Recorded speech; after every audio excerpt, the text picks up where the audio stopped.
Comentários, né, sobre mais uma razão aqui, que é a antepenúltima. Ellen White não recebia revelações de Deus e insistia numa repetição de crenças ou crendices culturais do século XIX, não recebendo revelação divina inédita nos temas defendidos. Essa é uma razão que ele apresenta para não ser adventista. O que você diz?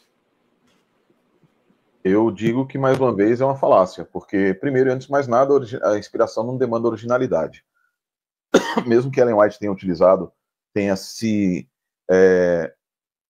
alinhado a reformadores de saúde daquela época, não significa isso que ela não pudesse ser inspirada. Afinal de contas, novamente, originalidade não é requisito para a inspiração. A inspiração pode se utilizar de elementos culturais, de elementos modernos, como Cristo utilizava de parábolas, como as parábolas que eram conhecidas para as pessoas daquela época, né? A parábola do rico e Lázaro, por exemplo, tão utilizada, muito conhecida na literatura egípcia, a semelhança da literatura egípcia, a semelhança também, como Otto Plummer dizia, da literatura egípcia, além da literatura própria, literatura judaica, anterior a Cristo também. Então, utilizar elementos da cultura circundante, ou mesmo do momento em que a pessoa vive, não significa necessariamente que ela não tenha sido inspirada. Por outro lado, ainda você poderia alegar, não, mas ela não trouxe, ela repetiu coisas que hoje nós sabemos que são erradas. Veja, existe um problema sério com essa ideia também. A ideia de que Deus é obrigado a ficar corrigindo, ao invés de nos dar a nossa inteligência, que nós possamos reeducar e reaprender e rever conceitos, de que Deus tem que ficar corrigindo por cima. Se não corrige, então aquela pessoa que disse que recebeu a mensagem de Deus não recebeu. Vamos dar uma olhadinha num problema sério com isso. Se você vai a Levíticos 11, você vai ter ali uma declaração de que o coelho é roedor, que ele é ruminante. O coelho não é ruminante, o coelho é um roedor. E por que ele é ruminante? Ele aparece ali como ruminante? Porque o movimento fenomenológico da boca dele aparenta ser ruminante. Então a linguagem que Deus utiliza é uma linguagem baseada no contexto no qual a mensagem está sendo dada. Então, a linguagem que Deus deu na Bíblia não é uma linguagem cientificista do século XX, do século XXI, não é uma linguagem historiográfica baseada na historiografia do século XVIII, XIX, XX, XXI. A linguagem que Deus se utiliza é sempre a linguagem do tempo no qual as pessoas estão vivendo e o mensageiro está vivendo também. Imagine se Deus estivesse falando, até a gente teve várias conversas sobre isso com o pastor Adriano também, a respeito das visões. Como é que as visões se apresentariam no modelo moderno? Como é que a visão do trono de Deus em Ezequiel 1 seria no modelo moderno? Então a gente precisa entender que a linguagem, Deus adapta a sua linguagem ao tempo no qual nós estamos vivendo, utilizando elementos do contexto no qual o mensageiro está vivendo. Como é que isso se aplica a Ellen White? Primeiro, a questão das reformas de saúde de Ellen White, ela sim adotou pensamentos de reformadores de saúde daquela época, porque Deus lhe mostrou que aqueles pensamentos eram corretos. De outra forma, ela negou-se a adotar outros pensamentos que eram incorretos também, como, por exemplo, o tratamento para histeria naquela época que era utilizado. Ellen White nunca abonou o tratamento para histeria, que era utilizado, inclusive, por um médico que foi associado num grande período com Kellogg também, com John Harvey Kellogg. Então, Deus iluminou, mostrando a Ellen White como separar aquilo que era verdadeiro daquilo que não era. Quando o nosso amigo aí, o para que pudéssemos ser verdadeiros, que seria muito bom se fôssemos verdadeiros, fala de crendices, é a afirmação dele. É a afirmação dele de que seriam crendices.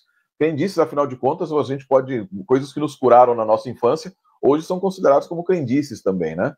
Então, essas ideias nada mais são do que o seu próprio sentimento. Se você pegar o livro Mensageira de Saúde, Messenger of Health, você vai encontrar, em Medicina e Salvação, você vai encontrar muitos elementos fantásticos que foram corroborados posteriormente com a ciência. Obviamente, mais uma vez, nós não conhecemos toda a ciência e nós não estamos ainda no final, alcançamos 100% do conhecimento científico. Assim como no que diz respeito à mensagem de saúde, etc. Assim como as escrituras, em muitos momentos, são, entre aspas, contraditadas pelo conhecimento científico, entre aspas, mais uma vez, Ellen White vai ser contraditada pelo conhecimento científico do momento, até o momento em que uma nova descoberta científica vai trazer novamente à luz e vai permitir que tanto a Bíblia quanto o Espírito de Profecia... Eu já sei como é que vai ser o argumento aqui de resposta, tá? Argumento. Olha só, é bem claro. Vão tirar o recorte em que eu disse que tanto Ellen White quanto a Bíblia dizer, tá vendo? Eles estão acusando a Bíblia de estar errada. A resposta é acusar a Bíblia de estar errada. Tá? Não, a gente não está acusando a Bíblia, nós estamos mostrando que existe um padrão da batalha espiritual que existe nesse mundo não é entre a ciência, mas entre os principados e potestades, entre Deus de um lado e os principados e potestades. Deus utilizando a sua revelação e o inimigo muitas vezes utilizando a ciência. E isso é verdade, utilizando a ciência. Vou citar um exemplo para você, por exemplo, e muitas vezes a nossa própria má compreensão. Por que nós não comemos carne de porco? Por que nós, adventistas, judeus, não comemos carne de porco? Está na Bíblia, está lá escrito. Se você pergunta para um adventista, geralmente o adventista vai dizer porque está em Levítico 11. Mas por quê? E a gente vai dizer, é por causa de saúde, questão de saúde, etc. Tal. Se você perguntar para um judeu, ele não vai te apresentar a questão da saúde. Ele vai dizer, foi porque Deus mandou. Deus disse, e para mim é suficiente. O resultado disso, e é o resultado da obediência, é shalom. E shalom inclui saúde também. Não é a razão pela qual Deus fez, porque Deus não estava preocupado quando ele deu as suas ordens e suas mensagens lá no século XIV a.C., no século XV a.C., com o conhecimento científico que seria adquirido no século XXI depois de Cristo. Deus não estava preocupado em submeter as suas mensagens de Ellen White, as mensagens através da Serva do Senhor, no século XIX, ao conhecimento científico ou conhecimento cientificista do século XXI. Agora, em várias situações, em muitas situações, as mensagens são vindicadas através das descobertas científicas. Muitas delas, efetivamente. Então, dizer que são crendices e etc., é simplesmente o sentimento desse nosso amigo aí, desse rapaz, como refletindo o sentimento de outros que vieram antes também. A mensagem de saúde... Só terminar o pensamento aqui, eu te faço, professor. A mensagem de saúde, ela é uma mensagem de Deus para benefício dos seres humanos, e as mensagens que ele está dizendo que são crendices e etc., são mensagens para o benefício dos seres humanos. Eu só ter um exemplo de como Deus mostrou, através de Ellen White, coisas que eram consideradas naquela época como crendices, ou que no livro dela, nem eram crendices populares, mas nos livros dela foram vistos como sendo invenções e etc. Sabe o quê? Informações que ela deu a respeito de eventos que aconteceram nas escrituras e não estavam disponíveis, a não ser em aramaico, até 1930. Até 1930. Como é que ela soube disso? Como é que ela soube? Obviamente, então, e aí é por isso, você tem a história do Joseph Kagan, de um rabino chamado Joseph Kagan, que ele fala, ela deve ter sido inspirada, só pode ter sido inspirada, lá na década de 70. Então, há que se tomar muito cuidado com tentar medir pelo nosso parco conhecimento, seja as escrituras, qualquer mensageiro do Senhor. Não, eu só queria parafrasear John Calvin, ele fala assim, ó, se há verdade de Deus. Então, Ellen White buscou em livros, em coisas que haviam verdade e reproduziu. E qual o problema? Lucas não fez uma pesquisa, né? Então, assim, como eu falo nos meus vídeos, besteira, besteira, besteira. Pastor Sérgio, isso que você falou, eu achei muito interessante, porque mostra o modus operandi dos inimigos. Não é fazer, vocês estão querendo comparar a Bíblia com Ellen White. Eu gostei dessa sua fala, porque na realidade mostra que a mesma forma como os críticos da Bíblia atacam a Bíblia, é a mesma forma como os críticos de Ellen White atacam Ellen White. Não estou colocando Ellen White em pé de igualdade com a Bíblia, apenas mostrando que o modus operandi que o diabo usa de um jeito, usa do outro. Querem ver? O pastor Sérgio citou o do coelho. Mas se você abre aqui a Bíblia em Levítico capítulo 11, e o versículo 13 diz assim, das aves estas abominareis. Aí vem uma lista de aves. Verso 19, a cegonha, e a segunda, e a polpa, e o morcego. Qualquer criança, não vou dizer assim um cientista, não.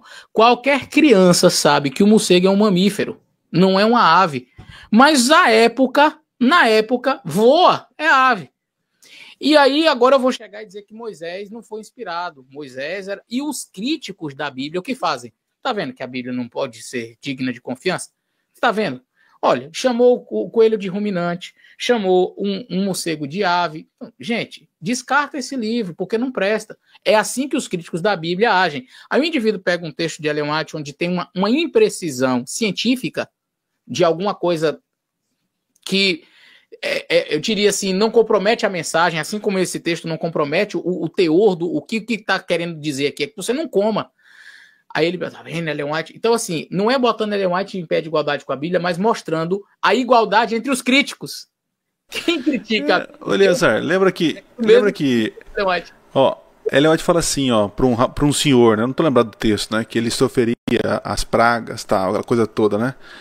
Aí Jesus fala, tá vendo? Meu rapaz morreu, tu morreu, cadê as pragas? Não caiu, Jesus não voltou. Aí a pessoa, tá vendo? Não é profeta. Olha o que ela falou, que absurdo. Ué, mas Paulo fala assim, quando Jesus voltar, ele fala assim, nós os vivos. Eu falei, então, o mesmo argumento contra Ellen White, eles não usam contra a Bíblia. Percebe a incoerência? Como eles querem exigir perfeição de um profeta e não exigem tão perfeição em Paulo. Veja. Condicionais, né? As profecias condicionais. Isso. Quando Paulo fala isso, era o desejo dele, né? De estar vivo. É o desejo. Uhum.